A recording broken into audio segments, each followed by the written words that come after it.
Friends, Mrs movie రీసెంట్గా release అయింది. మీరు దీన్ని G5లో చూడొచ్చు. కథ మొదల్లో మనం రిచా అనే అమ్మాయిని చూస్తాం. ఆమెకి డాన్సింగ్ అంటే చాలా ఇష్టం. ఆమెకి ఒక డాన్సింగ్ గ్రూప్ కూడా ఉంది. డాన్స్ దాని ప్యాషన్. దాంట్లోనే ముందుకు వెళ్లి కెరీర్ చేయాలని అనుకుంటది. కానీ రిచా ఇంట్లో వాళ్లు దాని పెళ్లి చేయాలని అనుకుంటారు. అందుకోసం దివాకర్ అనే డాక్టర్ సంబంధం కూడా వస్తది. దివాకర్ తన ఫ్యామిలీతో కలిసి రిచాని చూడటానికి వస్తాడు.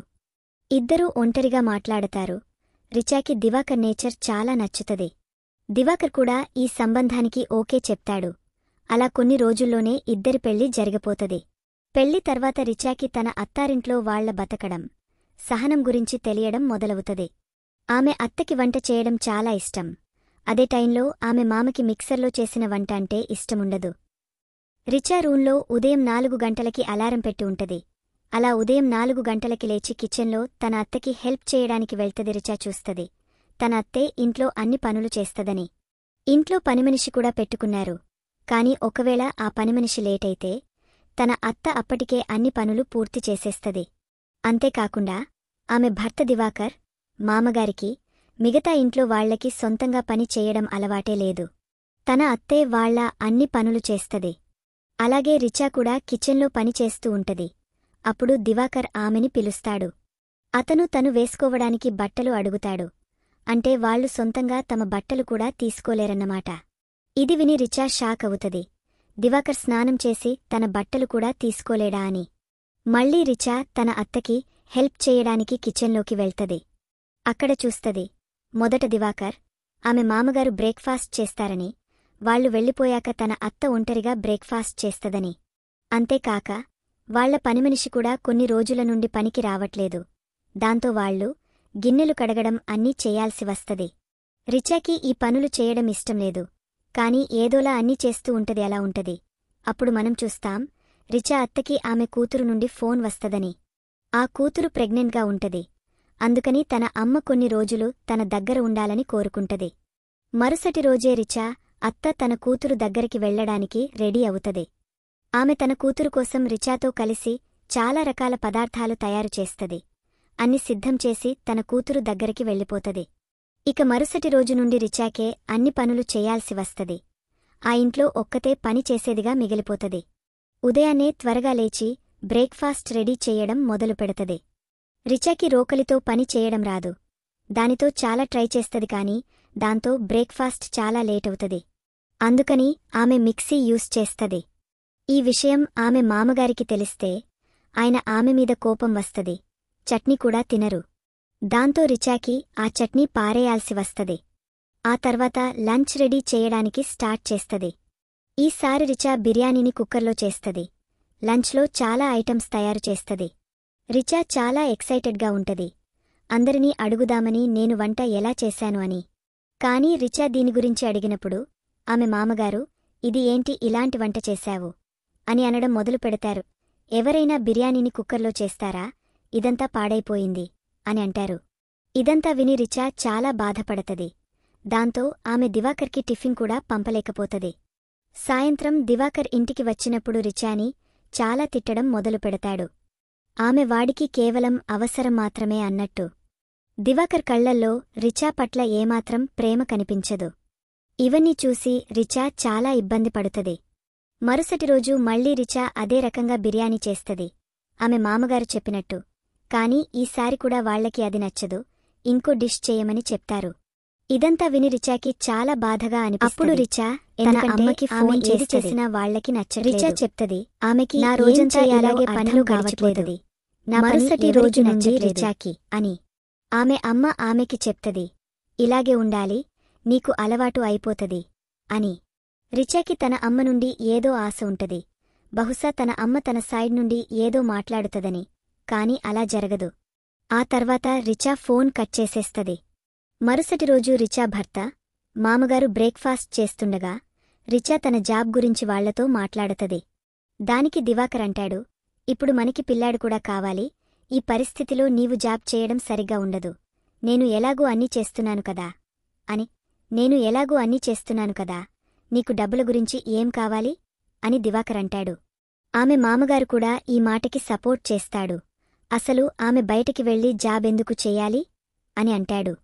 అంతేకాకుండా వాషింగ్ మషీన్లో బట్టలు ఉతకొద్దు, చేత్తో ఉతుకు అని చెప్తాడు.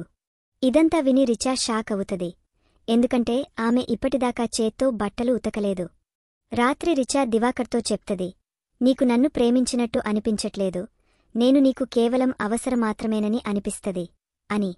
ఇద్దరి మధ్య చాలా వాదన జరుగుతది. దివాకర్ ఆమెతో, నీ నుండి కిచెన్ వాసన వస్తది అని అంటాడు. మరుసటి రోజు రిచా మామగారి ఫ్రెండ్స్ వస్తారు. వాళ్లు కూడా ఆమె మామగారిలాగే ఉంటారు. వాళ్లు కూడా రిచాకి ఆర్డర్లు ఇవ్వడం మొదలు పెడతారు. రిచా వాళ్లని అడుగుతది, మీకు ఏం తింటారు అని. వాళ్లు తమకి ఇష్టమైన వంటకాలు చెప్తారు. రిచా వాటిని చేసి తెచ్చినప్పుడు వాళ్లకి అవి అస్సలు నచ్చవు. ఇంకా రిచా చేసిన టీ కూడా వాళ్లకి నచ్చదు. ఆ తర్వాత వాడు, నేను ఈరోజు మటన్ తినాలనుకుంటున్నాను అని అంటాడు. దాంతో రిచాకి మళ్లీ వంట చెయ్యాల్సి వస్తది. ఇదంతా చేస్తుంటే ఆమెకి చాలా కోపం వస్తది. కాని ఎవరి ముందు తన కోపాన్ని చూపించట్లేదు. ఆమె జీవితం ఈ కిచెన్లోనే గడిచిపోతది. రిచా దివాకర్తో పైప్లైన్ గురించి మళ్లీ చెప్తది. కాని వాడు దాన్ని ఇగ్నోర్ చేస్తూనే ఉంటాడు. ఇప్పుడు రిచా ఒక్క వ్రతం చేస్తది. ఈ రోజు దాని వ్రతమున్నా కూడా ఆమెకి వంట చేయాల్సి వస్తది. అంతేకాక ఆమె అత్తకి కూడా ఆరోగ్యం బాగోలేకపోతది పోయింది. అందుకని రిచా ఆమెకి మందులు ఇస్తది. ఆమె పనిని చూసి దివాకర్ అత్త కూడా రిచాని తిడతది. ఈ రోజుల్లో అమ్మాయిలకి పని చేయడం అస్సలు రాదు అని అంటది. రోజంతా ఆకలితో ఉన్నా కూడా రిచా పని చేస్తూనే ఉంటది. సాయంత్రం దివాకర్ ఇంటికి వచ్చినప్పుడు రిచాతో దాని పాత డాన్స్ వీడియోలని డిలీట్ చెయ్యమని చెప్తాడు. కాని ఇది విన్నాక రిచా అలా చెయ్యడానికినో చెప్తది. దివాకర్ ఆమెని బెదిరించడం మొదలు పెడతాడు. ఒకవేళ నీవు ఈ వీడియోలని డిలీట్ చేయకపోతే నిన్ను ఈ ఇంట్లో ఉండనీయను అని అంటాడు. రిచా వాడితో, నీకు ఏం చేయాలనిపిస్తే చెయ్, కాని నేను ఈ వీడియోలని డిలీట్ చెయ్యను అని చెప్తది. ఇది విని దివాకర్ కోపంతో అక్కడ నుండి వెళ్ళిపోతాడు. మరుసటి రోజు దివాకర్ అత్త కూడా తన ఇంటికి వెళ్ళిపోతది. కొన్ని రోజుల తర్వాత దివాకర్ తండ్రి బర్త్డే వస్తది. చాలా మందిని వాళ్లు ఇంటికి పిలుస్తారు. అందరూ అక్కడ పార్టీ చేస్తారు, డ్రింక్స్ కూడా తాగుతారు. రిచాతో అందరికీ వంట చెయ్యమని చెప్తారు. రిచా ఈ అన్నిటితో చాలా విసిగిపోయింది. అందరికీ అనిపిస్తది రిచాని వాళ్లు పనిమనిషి పెట్టుకున్నట్టు. ఒక్కొక్కరు ఒక్కో ఆర్డర్ ఇస్తుంటారు. అదే టైంలో దివాకర్ ఆమె దగ్గరికి వచ్చి అరుస్తుంటాడు. ఎందుకంటే ఆమె ఇంకా తన వీడియోలని డిలీట్ చేయలేదు. వాడు చెప్తాడు, తొందరగా నీ వీడియోలని డిలీట్ చెయ్యి, అందరికీ బయటకి డ్రింక్స్ తీసుకురా, లేకపోతే నీకు మంచిది కాదు అని. రిచాకి ఇవన్నీ చూసి చాలా కోపం వస్తది. బేసి నుండి టపటపా కారుతున్న నీళ్ల కింద ఆమె ఒక బకెట్ పెట్టింది. ఆ బకెట్లో చాలా గలీజ్ నీళ్లు నిండిపోయాయి. ఆమె ఆ నీళ్లనే గ్లాసులో నింపి అందరికీ తాగడానికి బయటికి తీసుకెళ్తది. దివాకర్కి బయట ఈ విషయం తెలుస్తది. వాడు కోపంతో కిచెన్లో రిచా దగ్గరికి వస్తాడు. దానిమీద అరవడం మొదలు పెడతాడు. వాడి వెనకే ఆమె మామగారు కూడా అక్కడికి వస్తాడు. కాని రిచా కోపంతో ఆ బకెట్ నీళ్లని దివాకర్ మీద పోసేస్తది. ఏమీ మాట్లాడకుండా కార్ తీసుకుని తన అమ్మానాన్నల ఇంటికి వచ్చేస్తది. ఆ తర్వాత ఆమె తన అమ్మానాన్నలకి అన్నీ చెప్తది. ఆమె అమ్మ అంటది, ఇంత చిన్న విషయానికి నీ ఇంటిని వదిలేసి రాకూడదు, దివాకర్కి ఫోన్ చేసి సారీ చెప్పు అని. కాని రిచా అలా చెయ్యడానికినో చెప్తది. అప్పుడు అక్కడికి రిచా అన్నయ్య కూడా వస్తాడు. రిచా అమ్మవాడితో, వెళ్ళి మీ అన్నయ్యకి నీళ్లు తీసుకురా అని చెప్తది. ఇది విని రిచాకి చాలా కోపం వస్తది. అన్నయ్య తన చేత్తో నీళ్లు తీసుకుని తాగలేడా అని అంటది. ఆమె మళ్లీ చెప్తది, నీలాంటివాళ్ల వల్లే మా పిల్లలకి ఇలాంటి అలవాట్లు పడతాయి. వాళ్లకి భార్య కాదు, 24 గంటలు పనిచేసే పనిమనిషి కావాలని అనుకుంటారు. ఎవరూ ఆలోచించరు నాకు ఏం కావాలని. అందరూ వారికి ఏం కావాలో ఆలోచిస్తారు. ఇక్కడ నుండి కొన్ని రోజుల తర్వాత సీన్ చూపిస్తారు. అక్కడ మనం చూస్తాం, దివాకర్ రెండో పెళ్లి చేసుకున్నాడని.